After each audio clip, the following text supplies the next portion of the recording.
హైదరాబాద్ లోనే the best gastroenterology hospital Ananya hospital Kukatpally. Appointment కై call చేయండి.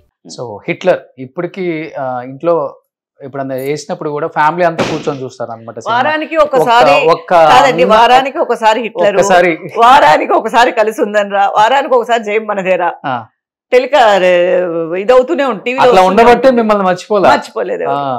బట్ ఆ టైంలో ఆ సినిమా రిలీజ్ అయినప్పుడు ఒక అన్న చెల్లెల మీద చూపించే ప్రేమ కావచ్చు, లేకపోతే ఒక ప్రొటెక్షన్ ఉంటది కదా, ఒక అంటే సిస్టర్స్ కి ఇచ్చే ప్రొటెక్షన్, ఒక అన్న ఒక తమ్ముడో అన్నో, ఆ సినిమా వల్ల ఇంకా ఎక్కువైపోయింది ఆ టైంలో.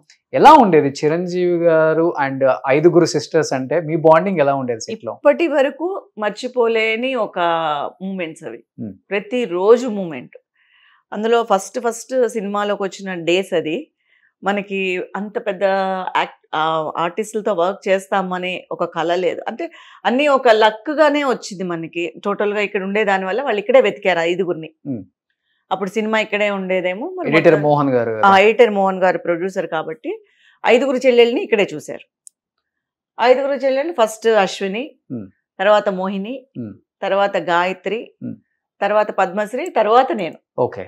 సో 5 అమ్మాయిల్ని మన చెన్నై నుంచే ఇచ్చేసారు. సో ఫస్ట్ అన్నా చెల్లెళ్ళ స్టోరీ అని చెప్పారు. హిట్లర్ అని ఇది మన మలయాళంలో వచ్చింది. ఇది మలయాళంలో వచ్చింది, రీమేక్ అన్నారు. అప్పుడు మలయాళం సినిమా కూడా చూడలేదు. మనకి చిరంజీవి గారి పేరు చెప్తే ఇంకే సినిమా చూస్తాం.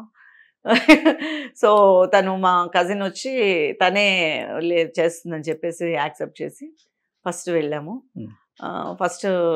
First railway స్టేషన్లోనే 5 చూసుకోవడము.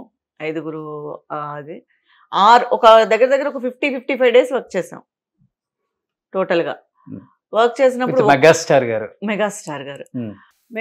గారు ఫిలిం అంటే అప్పట్లో చాలా అంటే ఆయన కమర్షియల్ హీరో, ఆయన ఒక్కసారిగా ఫ్యామిలీ ఓరియంటెడ్ అని భయపడ్డారు. ఆయనకి కొంచెం గ్యాప్ కూడా వచ్చింది అనుకుంటాను అప్పుడు. యాక్చువల్ గా ఒక 4 months 5 months ఏ ఫిలిం చేయలేదు, ఆయన వెయిట్ చేశారు. ఎందుకంటే అసలు ఆయన ఒక్కరోజు కూడా ఖాళీగా ఉండింది లేదు అని అంటారు.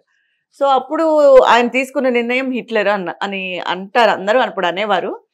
సో అలాంటప్పుడు మమ్మల్ని అసలు పెద్ద హీరోగానే మమ్మల్ని ట్రీట్ చేయలే. అసలు ఈ రోజుల్లో చూస్తూ ఉంటే ఒక హీరో దగ్గరికి వెళ్ళాలంటే చాలా కష్టం. అవును. ఒక హీరో వరకు కూర్చోవాలి, హీరోతో కూర్చోవాలి, హీరోతో మాట్లాడాలి, లేదా హీరో చెల్లెళ్ళైనా కూడా ఆ షాట్ అప్పుడు రావడం, ఏదో వాళ్ళ వరకు చేయడం, వెళ్ళిపోవడం అంతే. ఆ రోజుల్లో మమ్మల్ని నిజంగానే ఒక చెల్లెళ్ళ ఫీల్ ఆయన కలిగించడం కోసం, మాలో ఆ నటనలో ఆ ఇది రావడం కోసం, ఆ భయం ఉండకూడదు అని ఆయనకి, మాకు ఆ భయం ఉండకూడదు ఆయన చూసి అని చెప్పి ఆయన మాతో బాగా మాట్లాడేవారు. ఓకే. సొంత చెల్లెలులాగా. ఎందుకంటే ఆ భయం ఉంటే అక్కడ పండది సీను, వీళ్ళు భయంగా చేస్తారు.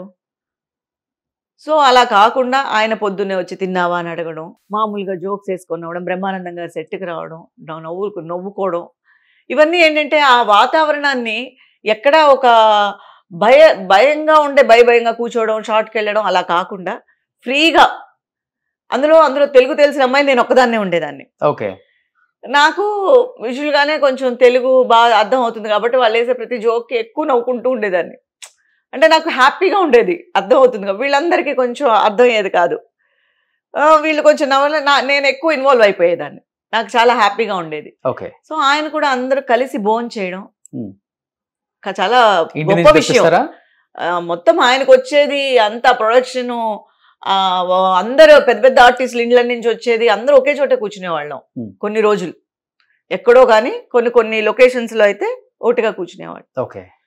కొన్ని లొకేషన్స్ లో వాళ్ళ వసతికి తగ్గట్టుగా మాక్సిమం ఒకరోజు తిన్నది కూడా చాలు కదండి. ఇప్పుడు పెద్దవాళ్ళతో అలా ఉన్నప్పుడు రౌండ్ గా అందరూ కూర్చొని ఒక్కరోజు తిన్నా కూడా అదొక పెద్ద మెమరీ. సో అలా మమ్మల్ని మాలో భయాన్ని తీసేసి, ఈవెన్ ఒక షార్ట్లో కూడా అది చిన్న మిస్టేక్ నేను చేస్తూ ఉంటే కూడా దాన్ని ఆయనే కరెక్ట్ చేసి, ఆయనే చెప్పించి, ఆయనే ఇచ్చేసారు. ఓకే. అంటే అలా మిస్టేక్ని వదిలేయచ్చు, అమ్మాయికి రాలేదు అని వదిలేయచ్చు, లేదా డైరెక్టర్ చూసుకుంటారు అని వదిలేయచ్చు. వాళ్ళతో పాటు ఈయన కూడా ఇన్సిస్ట్ చేసి ఇలా చేయి అని చెప్పి, అదే అసలు ఆ ఫీలింగ్ లేకుండా 55 days జరిగిపోయింది మాకు. ఓకే. అసలు పెద్ద హీరోతో చేస్తున్నాం మేము అని కాకుండా మాకు చాలా ఈజీగా ఉండేది, క్యాజువల్ గా ఉండేది.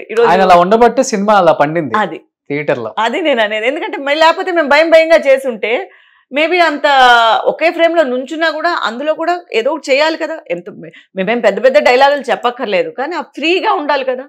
ఆ ఫ్రీనెస్ ఇచ్చింది ఆయన. అలాగే రాజేంద్ర ప్రసాద్ గారు నవ్విస్తూనే ఉండేవారు. ఈ బావా మరుదుళ్ళ సరసాలన్నీ అక్కడే జరిగేవి. సో ఆబ్వియస్లీ నవ్వే నవ్వు మొత్తం సెట్ అంతా. ఆయన ఏదో ఒకటి నవ్విచ్చేవారు, ఏదో ఒకటి ఇచ్చేసేవారు. మేమంతా హ్యాపీగా నవ్వుకుంటూ ఉండేవాళ్ళం. అసలు ఎలా జరిగిపోయిందో తెలియదు. కానీ 55 days సొంత అన్నలాగే ఫీల్ అయ్యారు కదా చిరంజీవి. ఫంక్షన్ కి వెళ్ళినప్పుడు నాకు ఇంకా గుర్తు, ఒంగోలులో రైల్వే స్టేషన్ లో దిగాం, ఫంక్షన్ కని వెళ్ళాం.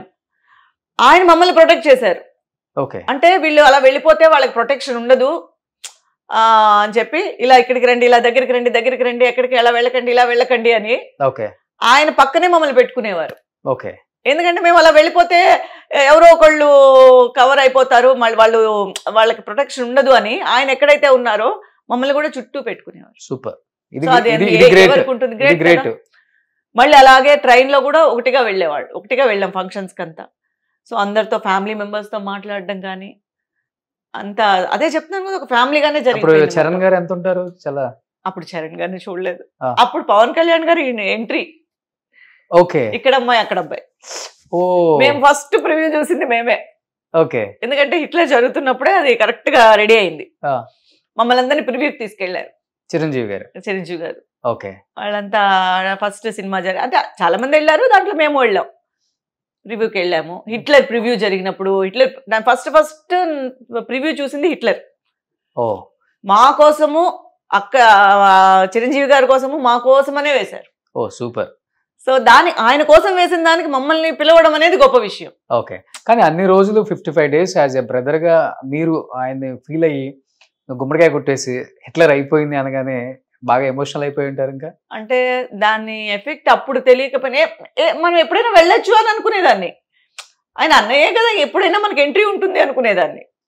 సో ఈజీ అనుకునేదాన్ని. చిరంజీవి గారిని కలవడం అనేది మనకు తెలిసిన విషయమే కదా, పెద్ద ఎప్పుడైనా అనుకున్నాము. At the same time Hyderabad Chennai వల్ల ఆ ఫీలింగ్ కూడా రాలే, ఎందుకంటే ఆయన అక్కడున్నారు కదా. ఎప్పుడైనా ఇక్కడ ఉన్నప్పుడైనా కొంచెం అలా అనిపించేది. నేను హైదరాబాద్ లో ఉంటేనా సరే వెళ్దామా, ఎప్పుడైనా చూద్దామా అనిపించేది. సో ఇక్కడ ఉండే దానివల్ల సో అక్కడ ఉన్నారు కదా, ఫిలిమ్స్ లో బిజీగా ఉంటారు కదా ఎవరి వరకు, అందుకని వెళ్ళాలి అనే సందర్భం కూడా కుదరలేదు. అప్పుడప్పుడు అన్నయ్య ఇంటికి వెళ్ళొస్తారా మరి? ఎక్కడ అదే చెప్తున్నాను కదా, లోకల్ గా ఉంటే ఆ థాట్ వచ్చి డెఫినెట్ గా దానికి వెళ్ళాలి అనిపించేదేమో. మనకి ఆయన అక్కడ ఉండిపోయారు, మేము ఇక్కడ ఉండిపోయాం. హైదరాబాద్ వచ్చినప్పుడు వెళ్ళొచ్చు కదా? వెళ్ళొచ్చు, కానీ ఎక్కడ ఆపేది ఎవరు? వెళ్తే ఆయన ఇంటి గేట్లు ఎప్పుడు తెరిచే ఉంటాయి. కాదండి, వెళ్తే తెలుస్తుంది ఆపుతారో ఆపరో. వెళ్ళలేదు, అది ఆ ఎక్స్పీరియన్స్ పొందలేదు మనం. కానీ ఎక్కడ కనిపించినా ఇప్పటికీ పేరు గుర్తు పెట్టుకొని ఎలా ఉన్నావు అని అడుగుతారు. మొన్న జెమినీ అవార్డ్స్ జరిగాయి లాస్ట్ ఒక 3 years బ్యాక్. నేను బెస్ట్ అవార్డు తీసుకున్నాను, మదర్ ఇన్ లా అవార్డు తీసుకున్నాను. ఆయన వచ్చారు, నేను అప్పుడు వెళ్ళాను. వెళ్ళి విష్ చేసినప్పుడు ఎలా ఉన్నావు, ఏమేం జరుగుతున్నాయి, బాగున్నావా, అంతవరకు చాలు, హ్యాపీ. అంతవరకు ఆయన గుర్తు పెట్టుకొని మన పలకరించారంటేనే అంతే కదా. ఇప్పటికి మీ గుండెల్లో అన్నయ్యే. అంతే. మెగాస్టార్ అంటే అంతే.